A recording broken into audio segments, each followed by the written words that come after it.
आता आपण बघणार आहोत एक इन्स्टंट मल्टीग्रेन पदार्थ जो की नूडल्सला खूप छान असा पर्याय आहे। खमंग, चटपटीत, करायला सोपा असा हा पदार्थ ज्येष्ठांना पण चालतो, ज्यांना पथ्य आहे त्यांनाही चालतो, लहान मुलांनाही आवडतो। चला तर मग बघूया। ह्यात बाहेरचं काही आणायचं नाहीये, सगळे पदार्थ आपले घरातलेच आपण वापरणार आहोत। आता बघूयात या पदार्थासाठी लागणारं साहित्य। हा मी घेतलंय 1 वाटी थालीपीठाची भाजणी, फोडणीचं सगळं साहित्य, हिरवी मिरची, कढीपत्ता, कांदा, कोथिंबीर, ओवा, लिंबाचा रस, मीठ, तेल आणि पाणी। आता ही भाजणी मी एका बाउलमध्ये काढून घेते। जेवढी भाजणी असेल त्याच्या 1.5 पट पाणी आपण ह्यात घालणार आहोत। 1 वाटी भाजणी घेतली तर मी 1.5 वाटी पाणी ह्यात घालणार आहे। लागले तर अजून आपल्याला वाढवता येतं, पण आधीच नको। आणि आता हे मी व्यवस्थित मिक्स करून घेणार आहे। ह्यातल्या सगळ्या गुठळे आपण मोडायचे। हे पहा, आता हे सगळं मी मिक्स करून घेते। ह्याच्या सगळ्या गुठळ्या मोडलेल्या आहेत आणि आता ह्यात आपण घालणार आहोत चवीपुरतं मीठ।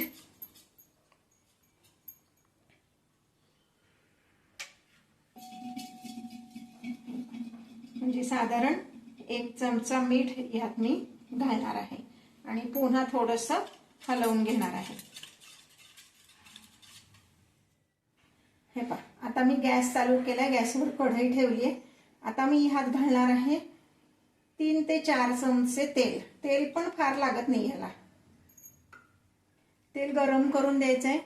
पुन्हा सांगते की कढई ठेवली की लगेच तेल त्यात घालायचं। कढई खूप तापल्यानंतर तेल घातलं की धूर होतो, म्हणून आधीच तेल आपण त्यात घालणार आहोत।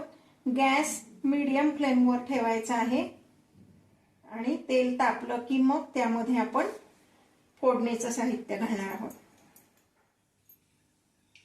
आता तेल तापलेलं आहे, आपण ह्यात घालणार आहोत मोहरी, थोडेसे जिरे,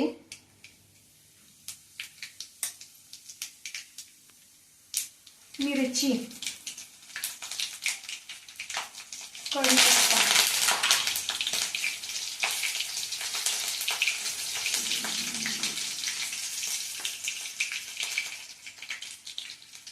हळद आणि हा बारीक चिरलेला कांदा। एक छोटी टिप सांगते, कांदा घातल्यानंतर आपण हिंग घालणार आहे, म्हणजे मग तो कढईत खाली चिकटत नाही। चवीपुरता हिंग, कांदा छान परतून घ्यायचा आहे।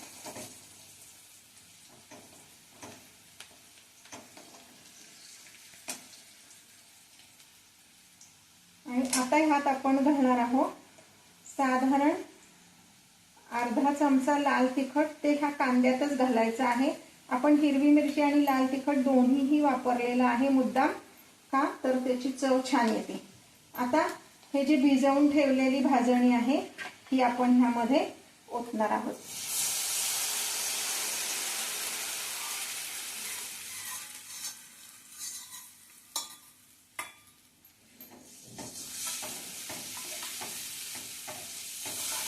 आणि ह्यानंतर आपण ह्यात घालणार आहोत ओवा। आता हा ओवा आपण मगाशी फोडणीत का नाही घातला, तर फोडणीमध्ये ओवा घातला की तो कडू होतो।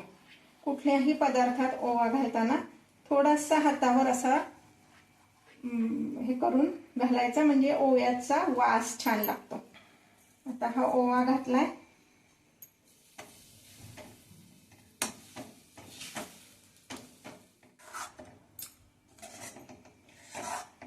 हे पहा, हे असं छान हलवून घ्यायचंय आणि आता ह्याच्यावर मी 2 मिनिटासाठी फक्त झाकण ठेवणार आहे। ह्याच्यावर झाकण ठेवलं की गॅस मीडियम करायचा आहे। फार मोठ्या गॅसवर हा पदार्थ करायचा नाहीये, करपू शकतो।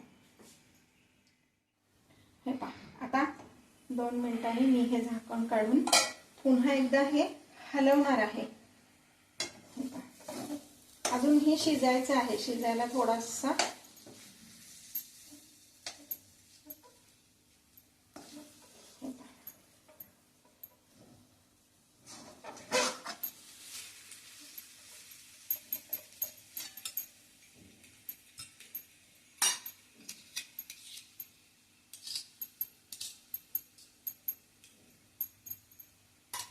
पुन्हा याच्यावर झाकण ठेवते 2 मिनिटांसाठी। छान वाफ येऊन द्यायची आणि मग हा पदार्थ तयार होईल। एक महत्त्वाचं म्हणजे लक्षात ठेवायचं की भाजणी ही शक्यतो जाडसर दळलेली असावी, म्हणजे हा पदार्थ खूप छान होतो। हे पहा, आता झाकण काढायचंय, गॅस बारीक करायचा। हे बघा असं छान शिजली आहे, रंग बदललेला आहे त्याचा छानपैकी। भाजणी शिजलेली लगेच कळते। आता मी ह्यामध्ये 1 चमचा लिंबाचा रस घालणार आहे।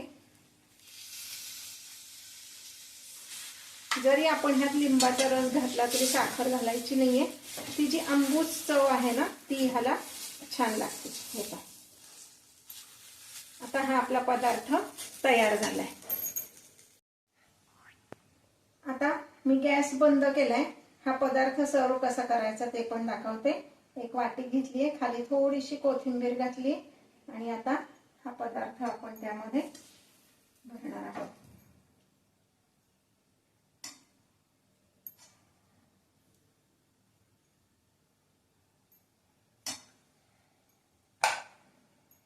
असं छान मस्त खमंग खुसखुशीत। आता ह्याचं नाव मी सांगते, ह्या पदार्थाला मोकळी भाजणी असं म्हणतात। हे पहा, हा आता पदार्थ आपला तयार झालेला आहे। ह्या पदार्थाचं नाव आहे मोकळी भाजणी। खमंग, चटपटीत, सगळ्यांना आवडणारी अशी ही मोकळी भाजणी नक्की करून बघा। तुम्हाला हा पदार्थ कसा वाटला ते कमेंट बॉक्समध्ये सांगा। माझ्या चॅनलला लाईक करा, शेअर करा, सबस्क्राईब करा आणि बेल आयकॉन दाबायला विसरू नका, म्हणजे माझ्या पुढच्या व्हिडिओचं नोटिफिकेशन तुम्हाला